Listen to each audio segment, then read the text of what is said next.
30 days without sugar, vaping, Netflix, YouTube, Facebook, Instagram, fast food, alcohol, cigarettes, and video games. Some stuff, right? But in this video, I'm going to show you why I did it, how I did it, what problems I faced, and what the great benefits were, if there were any. So, let's get started.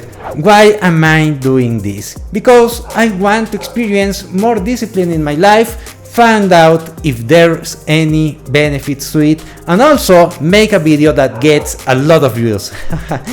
The rules are clear: no sugar, no vaping, no Netflix, no YouTube, nor Facebook, Instagram, fast food, alcohol, cigarettes, or video games, except for 3 situations. Number 1, cake on my wife's birthday on August 3rd.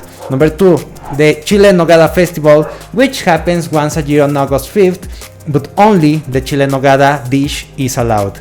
Number 3, YouTube for educational purposes, no entertainment. Simple, right?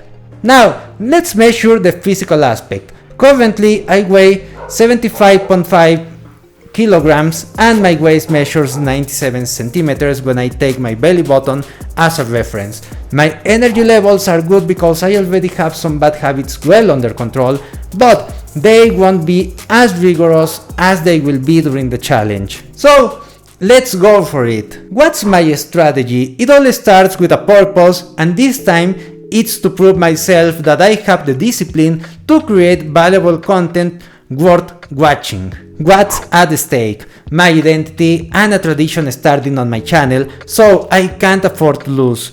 Obviously, your previous habits help a lot. It's much easier to eliminate one bad habit at a time.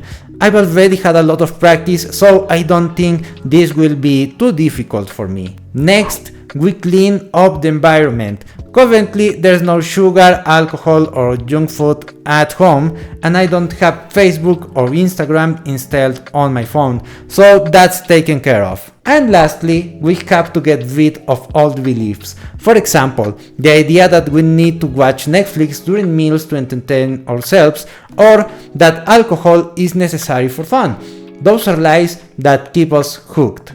Finally, when cravings hit, we replace them with something healthy. For example, instead of having sweets or candy, we eat a piece of fruit. So it begins day 1. Greetings from day 15. The truth is, this is a bit tougher than I thought. Even though I'm not trembling in a corner, I definitely miss something very important, which is watching Netflix. Not so much because I'm a procrastinator, but because when I'm with my wife, eating, or just chilling on Sundays, we can't watch anything. Regarding weight loss, I've continued with light exercise, and according to my scale, I've lost 2 pounds, which is really good. I've had some issues because on top of all this, I had my 2 lower wisdom teeth removed, so in addition to this challenge, I've had to deal with pain for a good while. In fact, I finished the challenge still in pain. This pain kind of pushes you to do things you shouldn't in an attempt to ease it. Although obviously, I won't give in. I'm starting to get an idea of what works and what doesn't in this challenge, but I'll tell you all about it once I finish this challenge. Yesterday I finished day 30, and I must tell you that this was much more difficult than I imagined. Depriving myself of all artificial stimuli while having a family and dealing with pain is quite exhausting. So, let me tell you about the main problems I faced. The first issue was something I didn't consider at the beginning of this challenge. I had both of my wisdom teeth removed from my jaw. This kept me in pain for almost 30 days, and even now I'm still in pain and I can't eat properly. In the first week after each extraction, the pain was quite intense. I even felt tempted to do things I shouldn't do just to distract myself from the pain. The recommended pills helped, but there were moments when I had to endure it. This complicated everything and almost made me fall several times, but fortunately I didn't give in. So, if you're planning to change habits, consider a situation like this as they can make things much harder. Now, let's move on to the second problem: entertainment content. I not only stopped watching Netflix, but everything similar as well. This was tough for my wife too. Initially, it was challenging because we used to watch series during meals, and on weekends we would watch movies to relax. This was no longer an option. We replaced it with 4 things: educational content, documentaries, music, and news. Initially, it was more documentaries on YouTube, but over time, laziness shifted me towards news and music, which isn't the best. My conclusion about this content is that if it doesn't make you procrastinate, there's no benefit in giving it up, especially because the alternatives you choose might not be ideal, like watching the news. It's better to watch a good show, clear your mind a bit, and then get back to work. The rule here is don't make progress without involving your partner, and avoid entertainment content when you should be working. The third problem was fast food. Not so much because of the cravings, but due to convenience. You see, my wife and I have been busy with a house we're building. In fact, on day 34, we're moving to the new place. Yay! Cooking became very complicated since it took up a couple of hours each day, on top of taking care of the baby and other tasks. So, many times I had to eat at restaurants looking for healthy options to avoid low quality food. In my case, my wife is a great cook, so she supported me with this. If I had to cook, it would be terrible. My recommendation here: if possible, consume high quality homemade food. If it's not convenient, make sure to order healthy options when eating out. Don't go for the cheapest or fastest junk food, because the truth is, the energy level you get does make a difference. If it weren't for the tooth extractions, it would have been much easier, but the pain was always a source of tension. Now, let's talk about the benefits. Your clarity, focus, and energy will be at a high level. Of course, after a few hours your performance might start to decline a bit, but if you mix up your activities a bit, you can maintain good performance throughout the day. For instance, I usually wake up at 4 AM, sometimes at 3, but not so often. From then on, I can maintain a good energy level until 7 PM. If I take a 1-hour nap in the afternoon, I can easily stay alert until 9 PM. I remind you that I can't stay glued to the work all day due to the house we were building. Also, I need to help my wife and spend time with my baby. Still, I manage everything without problems. Regarding weight loss, I can say this regimen works.